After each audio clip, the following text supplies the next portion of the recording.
All right, the Patriots and Dolphins are getting ready for their Week 15 rematch. The Patriots have not been swept by a division opponent in the Tom Brady era, and they're welcoming the Dolphins to a place that Miami team simply doesn't like to play. Just a flip-flop of what happened down in September with the Patriots going into that Miami Heat. Here are three key areas the Patriots need to succeed in to come away with a victory. And number one, the biggest storyline in that Week 1 game, the Patriots could not protect Tom Brady. He was sacked 4 times, which is a season high. It's a completely different offensive line right now. Dan Connolly and Ryan Wendell were rotating at center in that game. Connolly is now at left guard. Wendell's at right guard. Brian Stork was, I believe, inactive in that game and is now the starting center. There's no Marcus Cannon. There's no Jordan Devey. The 2 tackles are playing a whole lot better. We'll see if the Patriots can keep Cameron Wake, Olivier Vernon, and Jared Odrick off of Tom Brady. Yeah, I mean, traditionally, the Patriots have always, no matter who's playing on the line, have had trouble with the likes of Cameron Wake. Olivier Vernon is terrific. Odrick. It's going to be no different on Sunday. And Nate Solder has struggled the past couple games a little bit, containing some of the guys that he's been up against. It's going to be a test. Brady has received some pressure up the middle, some pressure from guys that Solder has covered. So they're going to have to do a much better job in this game, for the offense to succeed. And, the offense had been averaging like 30 points a game until the last couple games. And 40. I think 40. Well, pardon me. 40. It was during the winning streak. 40 during the 7-game winning streak. But it's cut down to 20. Reason to panic? I think part and parcel is that due to the offensive line maybe not playing as well as it had in those previous games.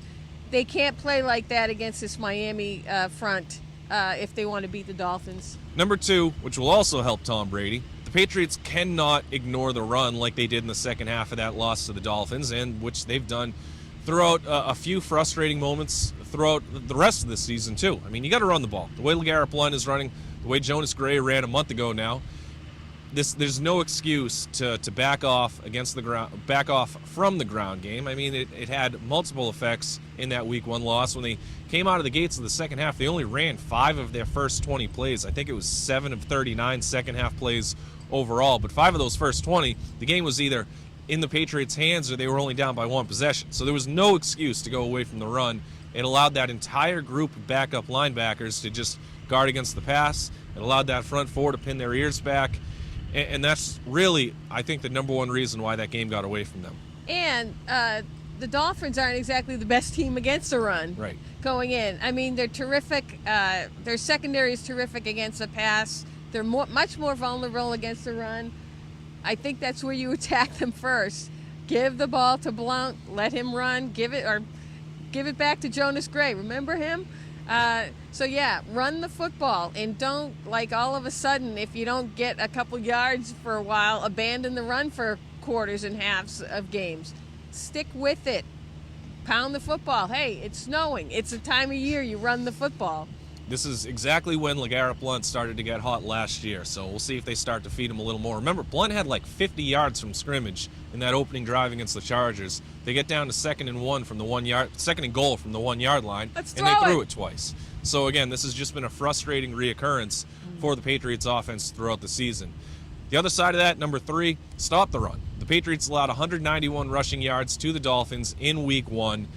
They've only allowed over 100 yards in 4 games since then, so they've tightened it up dramatically. And they've had some slip-ups, some poor games, but you can't allow, Sean Moreno's not there anymore, but you can't allow Lamar Miller to take over this game because Ryan Tannehill, although he's made some improvements, he's still Ryan Tannehill. Yeah, the inside zone runs killed them in that game with Moreno. Lamar Miller is the guy who's going to be carrying the rock. I mean, he's no slouch either. So, but as you mentioned, the Patriots have done well to improve and help themselves so they don't get gashed as much, against the run. They're going to have to stop the run and basically put the ball in Ryan Tannehill's hands because, it's a crapshoot with him. Just to highlight some defensive changes in terms of personnel since that Week 1 game. Number 1, Jamie Collins had his worst game of the season down in Miami. He's coming off his best game of the season against the Chargers. Silver Salinga, who's a key run stuffer, was playing with a club on his hand. He's now back from short-term IR and played 25 of 57 snaps against the Chargers. Brandon Browner's back. Of course, there's no Gerard Mayo. We'll see if there's going to be a Dante Hightower. But I think the personnel changes in terms of injuries and so on and so forth, or improvements in Jamie Collins' case, kind of favor the Patriots in that regard. Yeah, Alan Branch has also been a good run stuffer, and Akeem Ayers, who's filled in for Chandler Jones, has also done a very good job in, holding the edge. So they're definitely improved in that area. Not perfect, but I'd be surprised if the Dolphins gashed them as much as they did in that first game. All right, it's starting to snow a little harder here. I'm going to go inside and daydream about that trip I had in San Diego just a week ago. So in order to see how the Patriots handle those three key areas, you can follow our work on bostonherald.com and the Blitz blog.